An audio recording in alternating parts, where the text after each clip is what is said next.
Hello, one and all, and welcome back to the Great Unknown Audio Show with me, Maxim Jennings, and my long-term friend and travel companion, Mr. Nikolai Brown. Nick, how are we doing? Easy now. Easy now.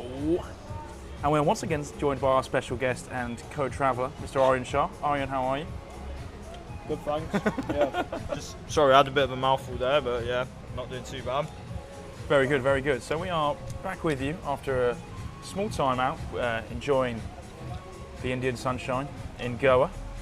We finished in Mumbai a few days ago, and sometimes those travelling works didn't have time or really the need to record any episodes there, so I apologise for that, but we're doing a little roundup of what we saw and kind of what we did before we get into another segment of Food for Thought.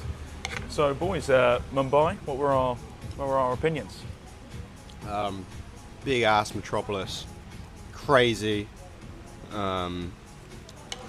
bit hot, bit polluted, but people were lovely. Food was amazing. Big cultural centre, so it was a good mixing of people and I don't know, just cultures. Really like the old town as well, with the British architecture and the big ass cricket green that they had. Oh my god, that's fantastic. Definitely my highlight. Seeing a bunch of people after they finished work going to this cricket green opposite Mumbai University. Maybe about 7 games playing simultaneously. People in their work, office gear.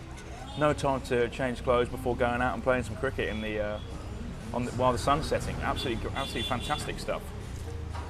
And then Aryan took us to go watch another Bollywood film. You remember the name of it? Not quite, but it was pretty entertaining, I thought. It was shit. Well, actually, no. The music was quite good. And first half was actually alright when you could understand what was going on. And then second half for me was a bit of a letdown. It started dragging quite a bit and became a little bit cringe. Other than that, I mean, still an enjoyable time at the movies, nonetheless. What did you guys think? Well, the overall synopsis of a rom-com where the guy falls in love with a robot. Oh, his name is also Aryan, by the way, so I feel it was quite relatable. Nick, thoughts? Yeah, I really like the main actor, Aryan. Thought he did his role pretty good. And the robot was a bit odd, but she was a stunning robot nonetheless. Sexy robot. And the Bollywood dancing scenes were pretty top notch, better than Fighter. The dancing was better than Fighter, but I think Fighter's still. Oh yeah, Fighter's better. Yeah. And so following that, on the Friday night when we were there, we had our first proper night out of our travels, really, wasn't it, Nick? We had a pretty hefty night of starting off with a concert from 3-time Grammy winner, and didn't he know about it, Ricky Kedge, who was a big ambassador for UNICEF and did a lot of songs based around the Earth. We were at almost like a private viewing at the beginning of his tour. We were very privileged. My friend Surya managed to get us in for free. I mean, it was a fantastic show. Really good, energetic music that was full of lots of different instruments and good singing. I thought it was really good. I mean, I won't lie, I was dozing off a little bit because it was a very tiring day. But towards the second half, when the music became more upbeat and lively, I was really getting into it. And I'd like to say, I thought his companion, IP Singh, was really good in particular. He definitely got the crowd moving, and he got quite a few people up to the front, which was quite nice to see. But yeah, overall it was quite nice. And then we headed off to a bar around Bandra. Had a bit of food there. I got a chicken lollipop, which was quite nice. Then had a few drinks, and it was a pretty enjoyable night overall. Nick had a good time. Yeah, good night. Yeah, the music was good. The bar was good. Good people there. Music was actually quite good. Yeah. They had like drum and bass and a bit of jungle, but it was like, I don't know, with like a twist. But like, yeah, good bit of drums. And Nick and Aryan had decided that they were going to go to Goa 2 days before me. And so they didn't actually have time to sleep in between the time we got back from the from the nights out and to get to the bus because they booked a train. It wasn't exactly in Mumbai. It was like an hour Uber, which wasn't too bad to be fair. Somewhere called Panvel. And we woke up probably around like 5 a.m. I only got like an hour's sleep, and I think Nick only had an hour's sleep. Yeah, I was rasta-clotted. We both were quite gone. But the bigger problem came when I tried zipping up my bag. Both zips broke, so I was basically carrying an open bag all the way to the station and throughout Goa as well, which is a bit long, but luckily I've got a new bag now. So Thank God. Thank God for that. Yeah. It's much heftier this time and not some cheap piece of shit. Yeah. And listeners, once again, that is why I recommend the 40-litre 4-class. Big up 4-class. Yeah. Okay, so that was Mumbai. Very modern, cosmopolitan city full of lots of diverse areas and really nice, friendly people for the majority of them. And now onto the main segment, food for thought. Boys, what have we got in front of us? I've got a cheesy garlic naan, just because I'm a fiend for cheese and bread and garlic. And I've also got a mushroom tandoori, which I've never had before. And I must say it's sensational. It is literally just how you imagined it.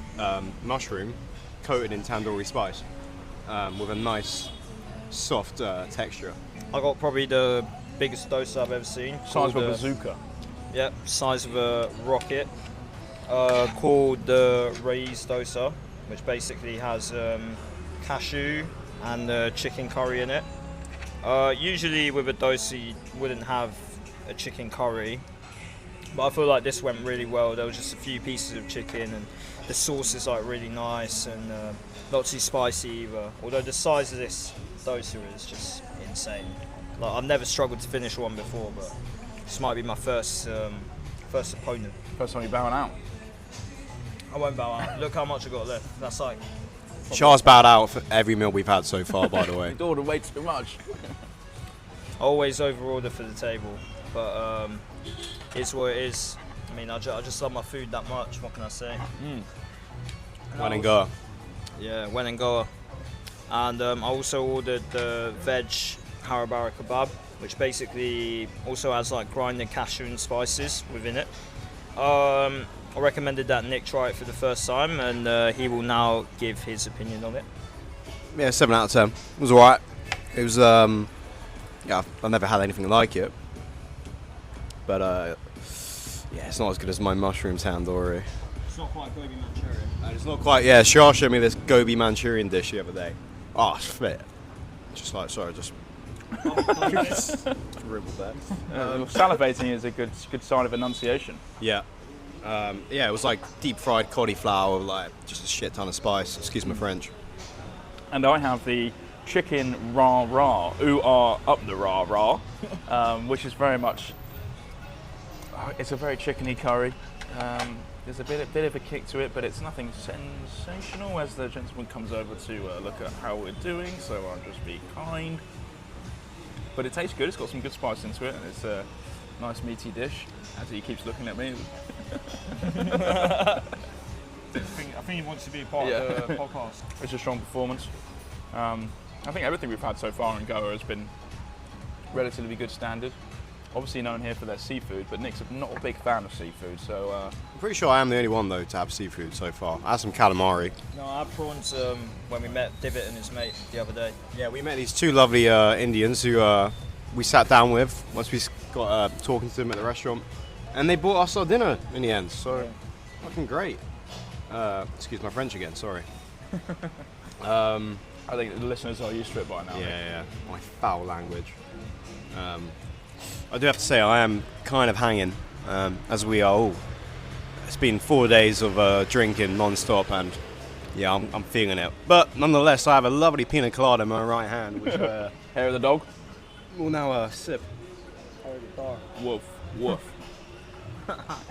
And so yeah, we went to a place called Shiva Valley last night. Shiva, one of the 3 main gods.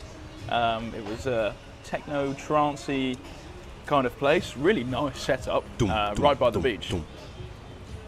And we had a really good time there. Drank way too much, got home way too late, but had a good sleep this morning, so you can't really complain. Not me. Not you. Yeah. Temperature was fantastic though when we got down there. That's what I like about hot countries. It's like you get there at about 8 or 9. It's still relatively warm, but you can wear whatever you want and feel comfortable. No one's going to judge you for just turning up in flip-flops either. Fantastic.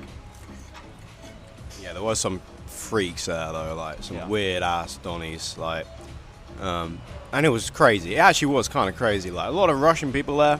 There was this bloke who brought his child with him. She must have been about 7, and she was just dancing there, which was very strange. A lot of Russian tourists in Goa as well, and a lot of them at the Shiva Valley. Definitely a few of them were a bit worse for wear, but it's good to see lots of people from different backgrounds being able to enjoy something together.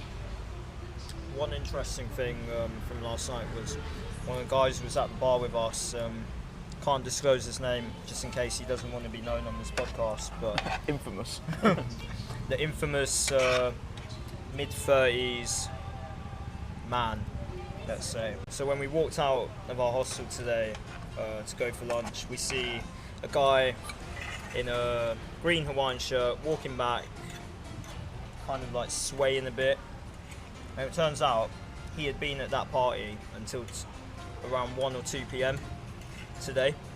So at least one of us was having a really good time. And Good for him. yeah. When in Goa, eh? Yeah. And up next, Nick and I are off to Hampi, UNICEF World Heritage Site, home to a lot of hippies we know. And unfortunately, Aryan has to leave us and go back to the horrible world of work. This is going to be very sad. I've got a few things awaiting me, I feel, next week. So, yeah. I suppose we should. Sorry. But I've had a great time. It's been good hanging out with the boys and discovering a bit of India with them. I will definitely be back, hopefully soon. Was it what you expected? It was exactly what I expected, but with like a lot of additional things, like a lot of niche things, I'd say. So maybe an example would be like the cows just casually walking on the roads and stuff like that. But you really don't know what you're going to see until you actually get here. So definitely recommend everyone to get out to India, wherever it is you'd be most interested in going. Each city that you go to, no 2 cities are going to be the same. Whereas I feel in the UK, like we've literally, like Birmingham and Manchester aren't really that much different compared to like Mumbai and Goa. I don't know, there's nowhere quite like Blackpool though, is there? Or Croydon for that matter. Many places like Fleet though. Boring Fleet. But yeah, in that sense, like India is just really diverse in a way. I'm really looking forward to like one day coming back And you'll probably next time need to get your rabies jab because Aryan unfortunately was bitten by a dog. Yeah. Shah, I wake up the next day. Shah looks absolutely rasta-clad as usual, I guess, for the last 4 days. And then he just casually drops in a comment, "Oh yeah, I got bit by a dog last night." I'm like, "You what? You got bit by a dog? I think you need to go to the hospital, mate. Get a jab." As soon as I woke up, I didn't rush myself. I was just very relaxed. I would have been booking. I would have been shitting I would have been myself. absolutely shitting myself. There was no way I could have been able to sleep. Went to the shower, had a bit of lunch, went to the hospital. I was literally seen within 10 minutes. Oh, pretty quick. And got the jab within 5 minutes after that. Who would have thought that Indian hospitals are better than hospitals in the UK? Some final remarks on the food. Are we going to give some ratings for what we had? I'd give my mushroom tandoori. Oh, it's almost a 10, but I'm going to give it a 9, just because there wasn't enough. Although, nothing should ever be a 10. That's just 10's a rule rare to 101 dish and- out. Yeah. Based on the scale and size of this dosa and the addition of the chicken curry, I would give this a solid 8 out of 10. It's definitely not the best, and portion-wise, I think it was meant to be shared, but I definitely did enjoy that. And for the kebab here, I would agree with Nick. It's like a 7 out of 10. I've definitely had better. Yeah, it wasn't too bad. It did the job. Cool. And the rah-rah, not too much to run home about, but it's not terrible. So it's going to get a 6.5 from me. So thank you once again, guys, for listening, and we hope you've enjoyed another episode joining us around our travels of